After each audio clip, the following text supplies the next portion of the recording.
Olá a todos, tudo bem? Eu me chamo Diogo, talvez você esperava que aparecesse uma outra pessoa mais bonita aqui, mas neste momento ela não está. E ela pediu para falar sobre conselho para maridos.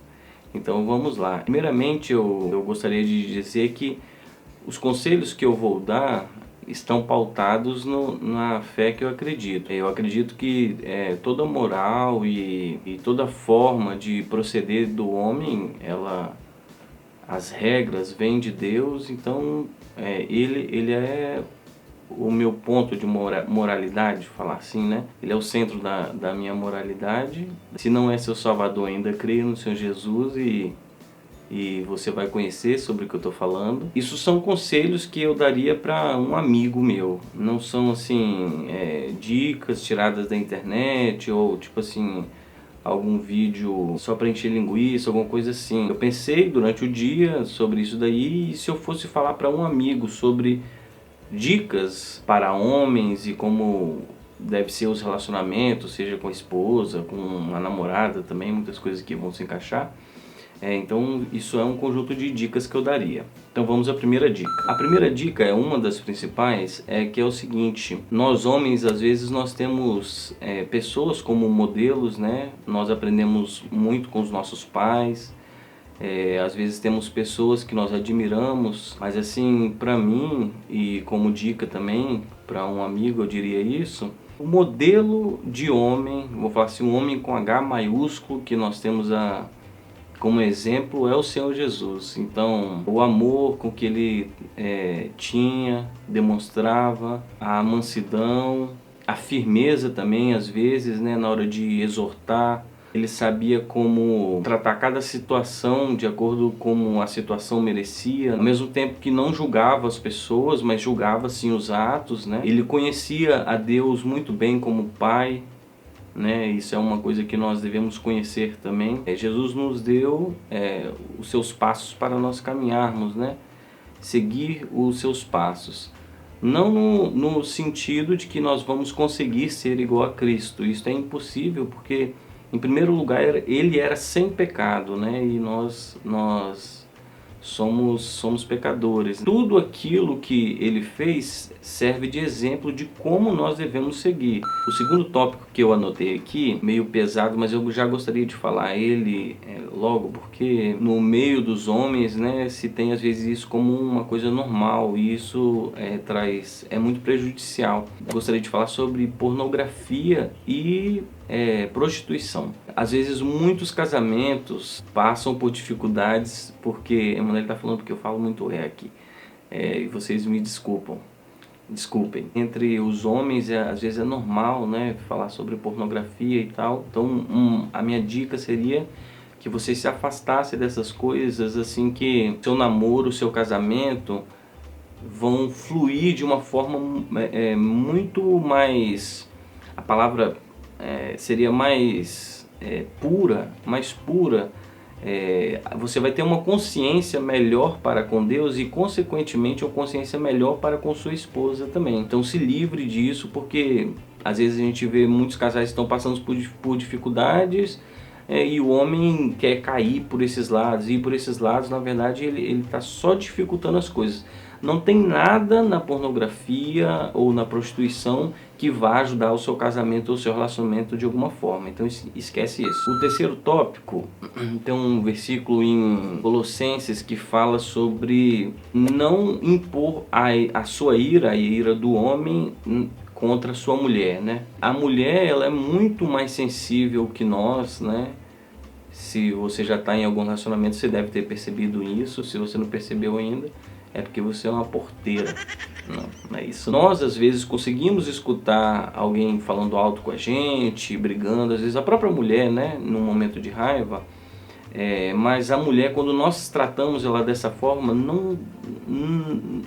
vamos falar assim, ela pode até se defender, se mostrar forte naquele momento para você, mas por dentro ela está, vou usar o termo assim, chorando, tá chorando por dentro. Pode parecer que ela tá querendo te peitar e tal, mas depois, às vezes, uma mulher costuma chorar, né, e tal. Então, nunca deixa a sua ira tomar conta quando você estiver falando ou tratando alguma situação. Ser firme nas coisas é diferente de falar alto e gritar. Isso, respeito não se impõe dessa forma, tá? Tem um outro versículo, tá, em 1 Pedro, que fala sobre agir com sabedoria com a sua mulher, né? Todos os maridos estão em constante aprendizado nesse assunto. Eu sou um deles, é claro. Tenho muitas falhas, mas a gente percebe que tem coisas que vão evitar alguns problemas, né?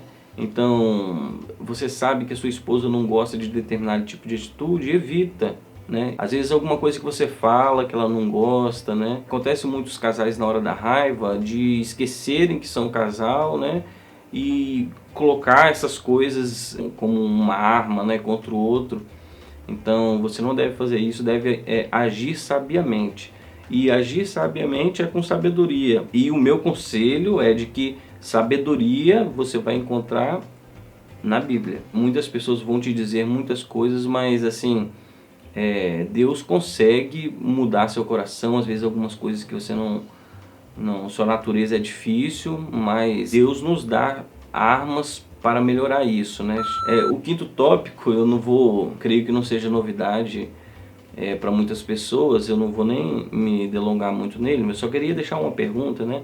Tem aquele versículo que fala assim, marido, lá em Efésios, né? Acho que é Efésios 5, que fala primeiro da mulher e depois fala do homem.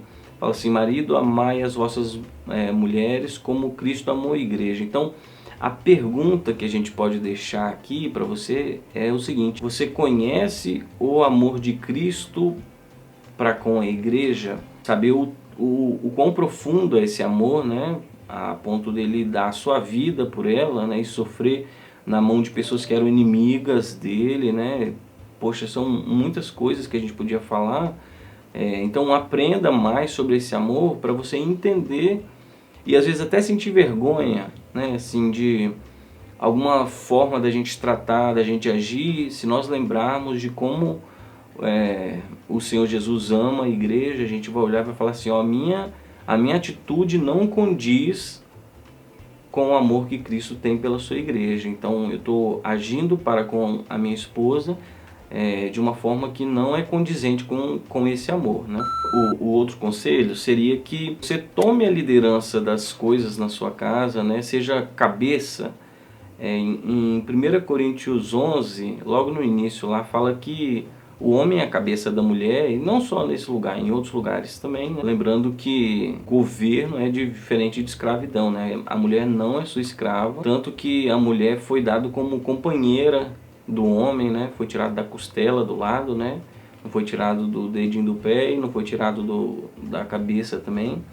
É uma companheira, uma ajudadora, e o homem se sentia só antes da mulher. Hoje o mundo às vezes tenta esconder um pouco isso, né? De não, viva sozinho, solteiro e tal, mas o homem dentro, em si mesmo, ele sabe que ele precisa de uma companheira, né? Uma companheira faz falta, naturalmente faz falta para um homem. Saber dirigir a sua casa, tanto nas coisas, vamos falar assim, nas coisas físicas e nas coisas espirituais também, e lembrar o seguinte, que a sua esposa, imagina que você está numa guerra, a sua esposa, ela é uma que está batalhando junto com você, ela não está contra você, entendeu?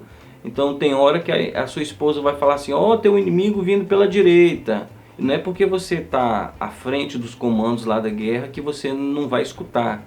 Não é assim. Então às vezes a sua esposa está querendo te dar esse lugar de proeminência como cabeça, e você às vezes não se despertou para isso, né? As mulheres sábias, elas dão esse lugar, dão essa honra ao marido, mas o marido tem que se tocar, né? O marido tem que se tocar. Então em pequenas coisas, às vezes, que pode faltar isso, né? A mulher, quando o homem não toma alguma decisão, ela tende a querer tomar a frente, né? Isso não é certo também, mas às vezes ela não tem opção, né? Ele tem uma decisão que tem que ser tomada na casa, vamos falar assim, tem 1 hora para tomar a decisão, o homem não toma decisão, alguém tem que tomar a decisão. Então se você não está tomando decisão, possa ser que sua esposa está tomando a decisão para você, né? Para você preservar a intimidade que você tem com sua esposa. Rodas de amigos, às vezes, eles querem abrir muito o assunto, falar detalhes, alguma coisa assim. Respeite a sua esposa, não dê esse tipo de de informação, não vai te acrescentar em nada, só vai trazer prejuízo para o seu relacionamento. É ruim ficar falando sobre essas coisas da sua esposa para os seus amigos, tá? Você pode trazer dificuldade para você depois. Então, vamos falar assim, a intimidade entre você e sua esposa fica entre vocês, né? Fora a gente vê muitas vezes os homens expondo, né, as mulheres, que foi assim, eu faço isso, faço isso. Isso não é uma coisa boa, é um conselho que eu dou também que vai trazer benefícios para o seu casamento se você não fizer isso. Uma outra dica, às vezes é difícil para alguns homens, né, mas a gente tem que estar sempre atento, reparar as coisas que elas fazem, né? Quando você elogia e fala se dá os parabéns para ela toma isso como uma coisa boa e continua a fazer, como um reforço, e continua a fazer, né? Agora, se ela faz as coisas tudo e você não percebe, ela fica um pouco desanimada, né? É ruim quando nós fazemos alguma coisa para alguém, né? Nós fazemos de coração para alguém, a pessoa passa e não percebe, né? Falar assim. Então, a mulher, ela é muito detalhista, ela depende desses detalhes que você preste atenção, né? Às vezes é o cabelo, eu às vezes sou meio sonso para isso, né? Assim, de perceber que alguma coisa mudou. Mas na medida do possível tente fazer isso, né, que vai ser muito bom para vocês. Então era isso os pontos, os conselhos que eu tinha para dar. Eu espero que eles sejam úteis para você e que te ajude, né, na sua família. Sempre é bom pegar conselhos com pessoas mais velhas, né? Tem coisa que às vezes a gente vai passar anos para aprender e uma pessoa mais velha, já mais experimentada, vai te dar a dica e com pouco tempo você aprende. Eu tava falando no vídeo aqui, de vez em quando ela fazia uma careta pra mim, tá? Então, eu não sei o que vai acontecer após esse vídeo, não. Possa ser que eu não apareça em outros mais. Tá bom, era isso. Um beijo pra vocês, fiquem com Deus e tchau.